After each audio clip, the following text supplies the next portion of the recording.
Okay, guys. Hey, welcome. Let's talk about how to set up Bob. First of all, look at the circuitry down here. Uh, Here we have the batteries for the motors. We have two 12-volt batteries here and two 12-volt batteries on the other side here, which is connected to this power card here, as you can see. Yeah, and this one here is for the Arduino and the sensors, and this is the battery powering up that power card, which is outputting 12 volt. And at the other side of it here, you have the Raspberry Pi, the Arduino, and the Raspberry Pi. Okay, and the connection between the Arduino and the Raspberry Pi is just I2C. So we have these two cables here, which is connected to both SDA and SCLs, and the common ground. Yeah, basically that's it. And the rest, if you need any question, you can just go and ask June. He knows more. He can tell you.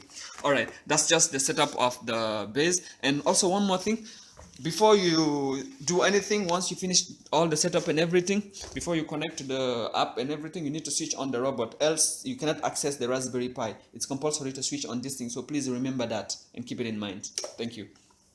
Now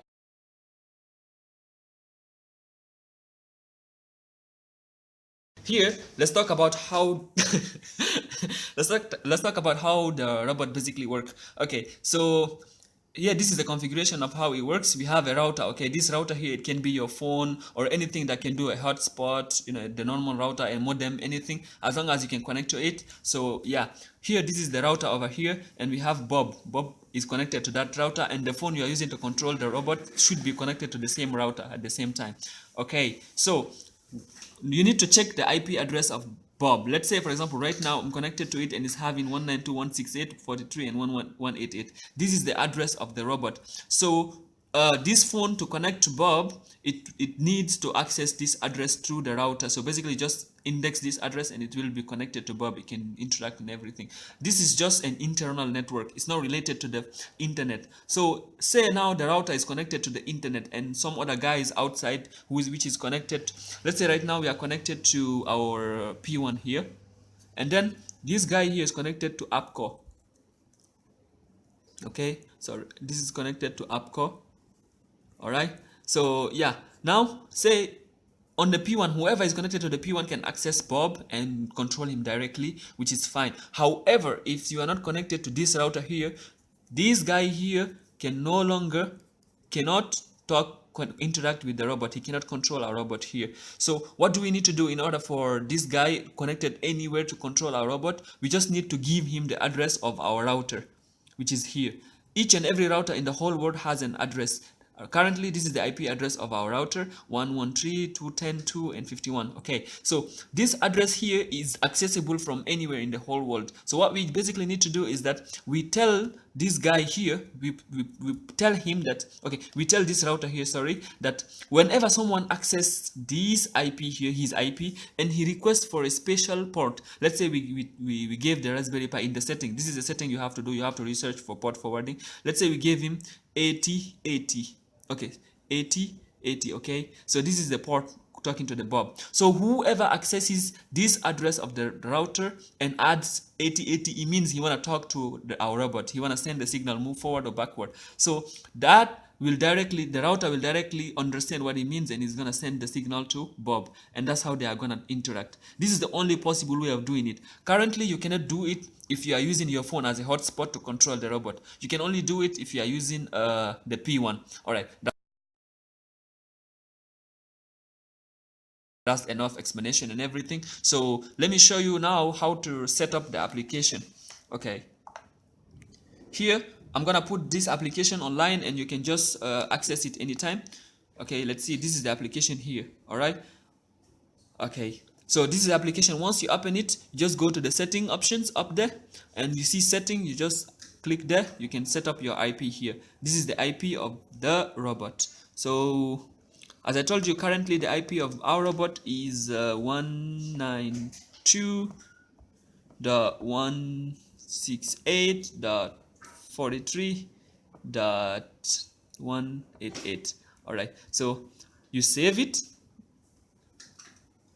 and once it is saved, you try activating telepresence. No address has been found. Make sure the Raspberry Pi is connected. Thank you very much. So once it cannot talk to the robot, this is the answer that comes, the robot that it tells you that it's not connected. So you just need to switch on the button. I told you about last time, the power button. So right now the Arduino is on. It should be working fine. Let's give it a try one more time.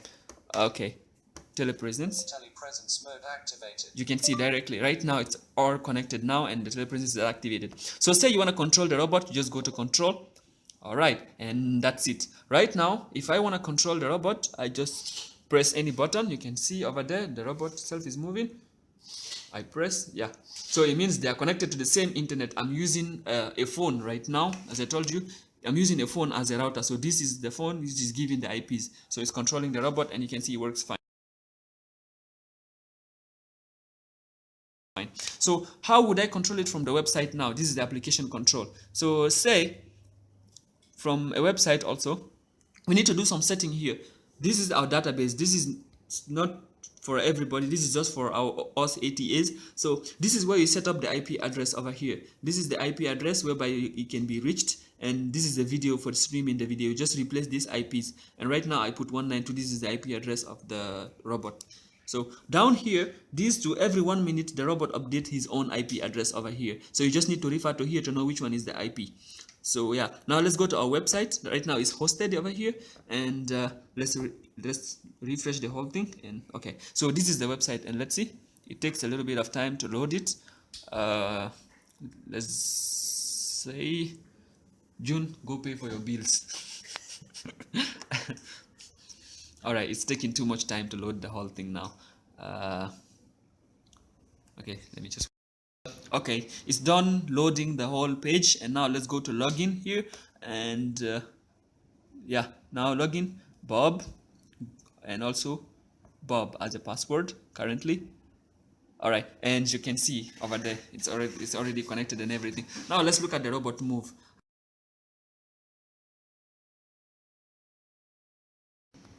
Hello guys again.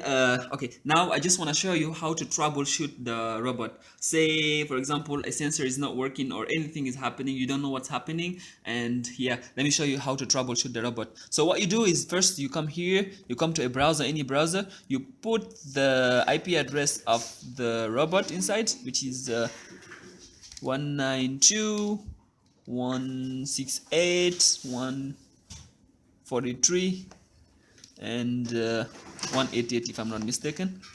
All right, okay, and then you add 24/diagnose. Okay, so what this does is that it sends a signal to the Raspberry Pi telling the Pi over there, the robot, hey, collect all information you've got like on the sensors and everything and send them back to me. So that's what's gonna happen now. And now let's see what's gonna happen if I press go.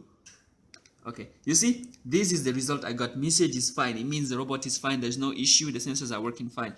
And what you need to worry about here is these last numbers. These numbers are the values of the sensors. So we have 48, meaning the front sensor detects 48, and this is the right, the front right, the right sensors and all, and so on and so on. So these are the values of the sensors. Whenever a sensor is equals to 0, you know that that sensor is unplugged or something is happening to it. So yeah, this is one way of troubleshooting the entire system. And another easy way also to troubleshoot it is this. Say I want to ask Bob to do that for me. Bob, Yes. Louder. Press. can you give me a full diagnose of the system, please? All right, collecting information. All right, now he catches it. Diagnose completed. All sensors and actuators seems fine. Great. Now let's see someone unplugging one sensor, all right? See, one sensor has been unplugged. Let's say the front sensor is unplugged, okay? Let's ask the same question to the robot also. Okay, now he was listening, so he might give some, let's give him time to process that.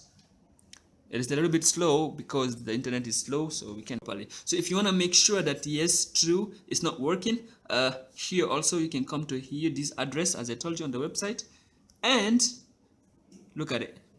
Look what's gonna happen. Say I reload it again. Okay. All right. Now you can see over there, 0. It means the front sensor is 0. So this is where you detect it. And let's try again asking Bob. Can you please give a full diagnosis of the system? All right, collecting information. There are some inconsistencies in the sensors reading. Please do take a look.